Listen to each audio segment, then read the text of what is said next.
It's the industry where money talks in tens and even hundreds of millions of pounds. The industry that's refused to be grounded under the weight of cancelled Whitehall orders and American competition. It's a world of giants involving air forces and airlines in the sort of spending that makes even millionaires boggle.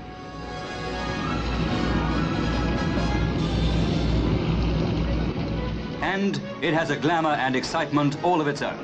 For Prince Phillip, a call on the men who are trying to keep Britain in the big league of the world's plane makers.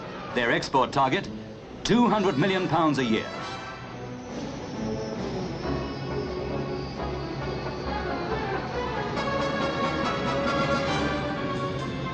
It may be an industry for giants, but there's still room for newcomers. These Islanders are made by a small Isle of Wight firm. Short-haul machines that can be used as air ambulances or for survey work, and seating up to 9 passengers. The Islander's just one of 24 types of British aircraft now flying or being made the Baron View at Farnborough Airshow. From this all-purpose light transport, the Skyvan, with orders from 5 airlines. And this short to medium-range 62-seater, the 748, a direct descendant in a line of planes coming from the first of Britain's plane makers, AV Row.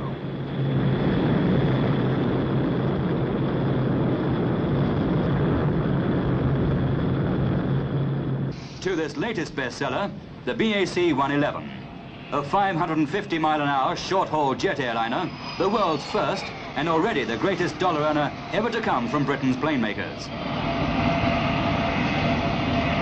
And now, the plane that soared among the bestsellers with more than 110 ordered, many for the United States and Canada, the HS 125. Built to jet businessmen around the world, it cruises at 500 miles an hour, seats 8 passengers, and has a range of more than 1,800 miles. It's easily converted into a navigational trainer.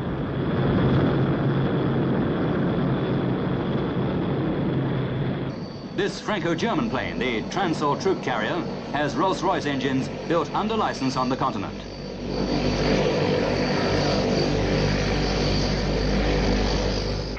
The Lightning, Britain's supersonic fighter, with a performance that's mainly on the secret list. It's in squadron service with the Royal Air Force and has netted the biggest ever single export order from Saudi Arabia, £70 million worth.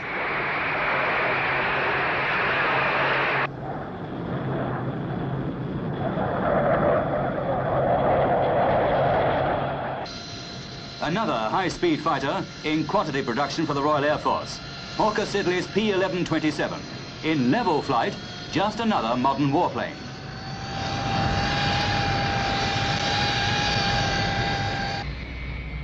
It's at takeoff and landing that the P1127 shows her special qualities. Her powerful Pegasus engine has nozzles that swivel back in level flight, forward for braking in flight, and down for lift.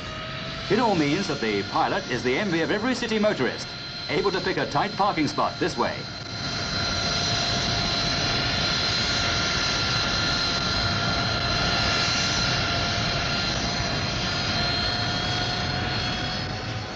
As the big jets progressively make the world smaller, so the aero engine makers of Britain have come on their busiest times. Of Rolls-Royce's 50,000 workpeople, nearly 40,000 are on aero engines, and aviation sales account for close on 90% of the firm's profits.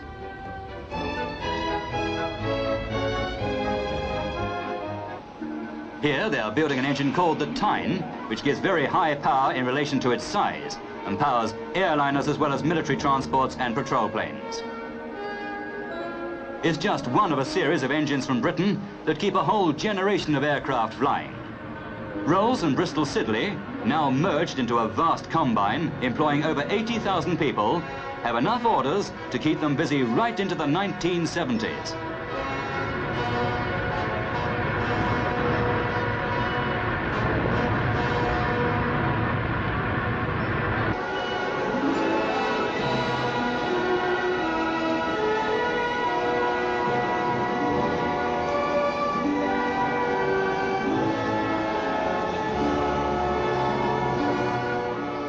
Here's a Conway, the most powerful jet engine in service with any airline, the engine that powers the VC-10.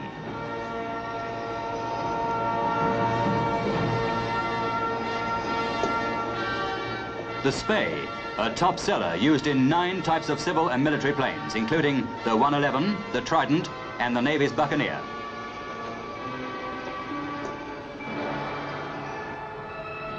The new Phantom Spey, a supersonic Air Force version in production for the American strike fighters ordered for the Royal Navy and the RAF, is designed to push the Phantom fighter to well beyond twice the speed of sound.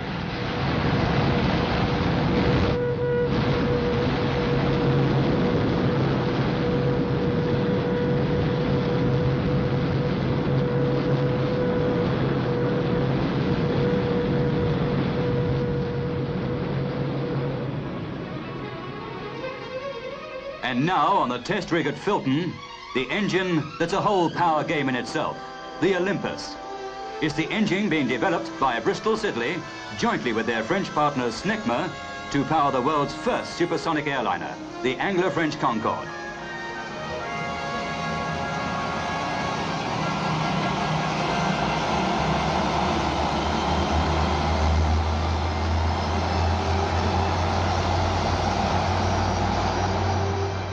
Four of these Olympus jets, set in pairs under the wings, will push Concorde to a cruising speed of around 1,450 miles an hour. It's Europe's most hopeful answer yet to American domination of the air industry of the Western world. A dazzling introduction to closer cooperation between Europe's plane makers. Here too, at Filton, in the hangar built for the giant Brabazon of 2 decades ago, is the British end of the project. It's a £500 million stride into tomorrow, which each country on its own could never afford to make. Each country makes specific parts of Concorde, and each builds one prototype Concorde from parts made by both.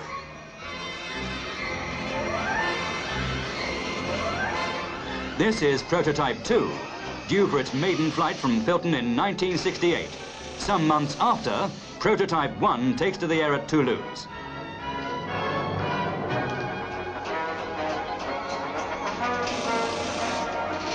There's no duplication of jigs, so the tail fins for both British and French Concordes are made here. And Concorde grows in a bilingual world where the French plane makers speak better English than the British speak French, but where technical standards are identical.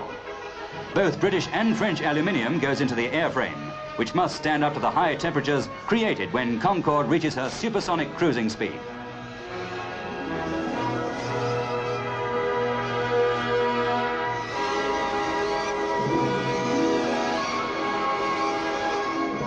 This mock-up is meant to give airline executives from all over the world an idea of what she'll be like inside. And if this were the real thing, her 140 passengers would soon be climbing up to 12 miles high on the way to Rio or New York in half the time it takes the fastest of today's jetliners. Yet, for all the progress Concorde stands for, it's no greater an advance than was made when Britain gave the world its first jet airliner, the Comet. Still in service, and perhaps even now, the most beautiful plane in the sky.